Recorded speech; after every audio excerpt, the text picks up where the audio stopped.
Principal Gupta ji जैसे ही घर से निकले, पीछे से उनके पिता ने आवाज लगाई, बेटा जी, मेरी आंख का ड्रॉप्स खत्म हो गई, 3 दिन हो गए, तुम ऑफिस जा रहे हो तो ले आना।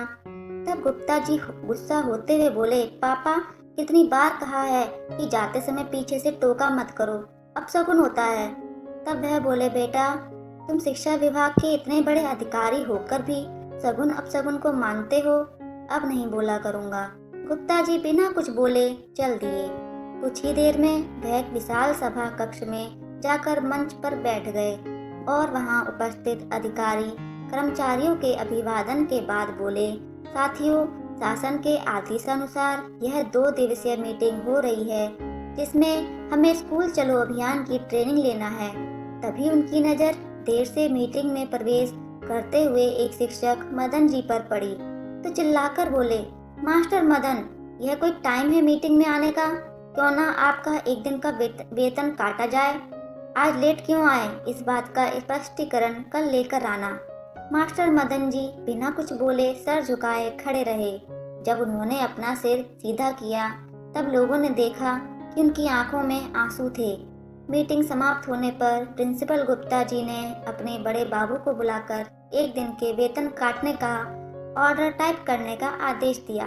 तब बड़े बाबू बोले, साहब जी, आप उनकी एक दिन की नहीं, एक महीने का वेतन भी रोकने का आदेश देंगे तो भी वह आपत्ति नहीं करेंगे, सिर झुकाकर आंसू बहाते रहेंगे। यह नौकरी उनकी कमजोरी भी है और मजबूरी भी। प्रिंसिपल गुप्ता जी बोले, जो भी हो, अधिकारी लोग अक्सर दिमाग से काम लेते हैं, जो अधिकारी दिल से काम लेता है वह अधिकारी अक्सर फेल हो जाता है। कल उनके एक दिन के वेतन काटने का आदेश टाइप करके ले आना। तब बड़े बाबू ने कहा, सर जी, 1-2 दिन रुक जाइए। तब प्रिंसिपल गुप्ता बोले, देखिए बड़े बाबू, पेंडिंग काम एक लाश के समान होता है, जितनी देर करोगे उतनी ही बदबू होगी। मीटिंग समाप्त होने के बाद गुप्ता जी अपने घर पहुंचे। दरवाजे पर टकटकी लगाए उनके पिता बैठे थे।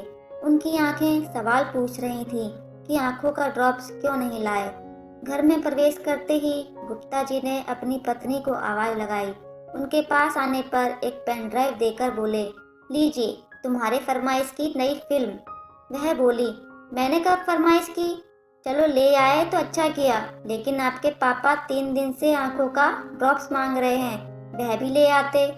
गुप्ता जी बोले, चलो अब मूड खराब मत करो, वो फिजूल की फरमाइश करते रहते हैं, चलो फिल्म देखें। अगले दिन गुप्ता जी मीटिंग में जाने की तैयारी कर रहे थे कि तभी बड़े बाबू आ गए और मास्टर मदन के एक दिन के वेतन काटने के आदेश हस्ताक्षर हेतु सामने रख दिया। गुप्ता जी ने वह आदेश पढ़कर हस्ताक्षर करके अपने पास रख लिया। बड़े बाबू ने कहा, सर जी, आप भी मीटिंग में जा रहे हैं, मुझे भी वहीं चलना है सर जी। आपकी शान के विरुद्ध एक निवेदन है, अगर उचित समझें तो रास्ते में मास्टर मदन जी का घर है, उनके पिता बहुत बीमार हैं, सिर्फ 1 मिनट उनको देखते हुए चलें। गुप्ता जी ने बहुत देर तक सोचने के बाद स्वीकृति दे दी। फिर क्या था, दोनों कुछ देर में ही मदन जी के घर पहुंच गए। मास्टर मदन अपने घर के बाहर अपने बीमार विकलांग पिता को स्नान करा रहे थे। अपने अधिकारी को सामने पाकर मदन जी चौंक पड़े, हाथ जोड़कर बोले, साहब जी, आप मेरे घर आए, मेरे अहो भाग्य। साहब जी, यह मेरे पिताजी हैं, इन्होंने मजदूरी करके मुझे पाला है, इन्होंने पूरा जीवन मेरी परवरिश में लगा दिया, मुझे जवान करते करते खुद बूढ़े हो गए, बिल्कुल आपके पिता के समान। आज ये बीमार हैं, इसलिए मेरा भी फर्ज है कि इनकी सेवा करूं। साहब जी, अब आप ही बताइए, दुनिया की हर चीज खोने के बाद मिल सकती है, लेकिन अपने पिता को खो दिया तो फिर इनको सपने में भी पाना कठिन है। आप मेरा एक दिन का वेतन काट रहे हैं, मुझे जरा भी दुख नहीं है, भले ही महीने भर का वेतन कट जाए। भूख लगेगी तो भीख मांग लूंगा, लेकिन अपने पिता की सेवा में कमी नहीं कर सकता। यह सुनकर गुप्ता जी ने वेतन काटने वाले आदेश को फाड़कर फेंक दिया और मास्टर मदन के कंधे पर हाथ रखकर बोले, मदन जी, आपकी पितृभक्ति के आगे नतमस्तक हूँ। फिर गुप्ता जी मीटिंग में थोड़ी देर बैठे और उठकर वहां से सीधे अपने घर आ गए। वहां उन्होंने अपने पापा को इधर उधर ढूंढा, लेकिन वह नहीं मिले। तभी उनको पास किसी का मोबाइल कॉल आया। साहब जी, आपके पिता को कोई गाड़ी वाला टक्कर मारकर भाग गया, जल्दी आइए, वह अंतिम सांस गिन रहे हैं। गुप्ता जी तत्काल भागे। उन्होंने देखा अस्पताल के जनरल वार्ड के बेड पर उनके पिता गंभीर हालत में पड़े हुए हैं। गुप्ता जी उनसे लिपट कर रो पड़े और बोले, पापा जी, आप इस हाल में? लड़खड़ाती जुबान में वह बोले, बेटा, जब तुम्हारी माँ की मृत्यु हुई थी तब तुम बहुत छोटे थे।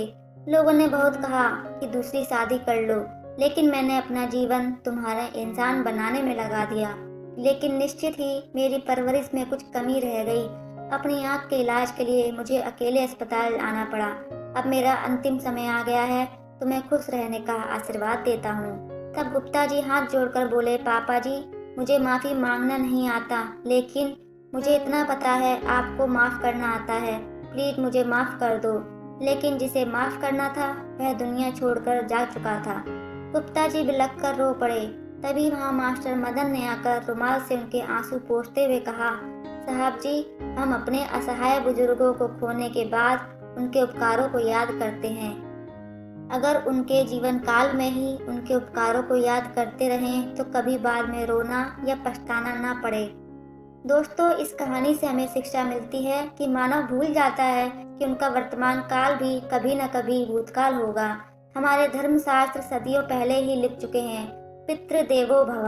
यह सत्य नहीं है, लेकिन हम पुराणों के साथ नहीं, जमाने के साथ चलते हैं। जीवन में जिनको माता पिता का साथ नहीं मिलता, कभी उनसे पूछिएगा।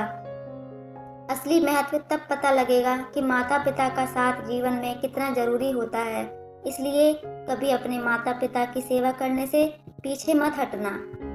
दोस्तों, कहानी कैसी लगी कमेंट के माध्यम से जरूर बताना, और आप चैनल पर नए हैं तो सब्सक्राइब करके ही जाना। आपका सब्सक्राइब करना मेरे लिए मोटिवेशन का काम करता है। धन्यवाद।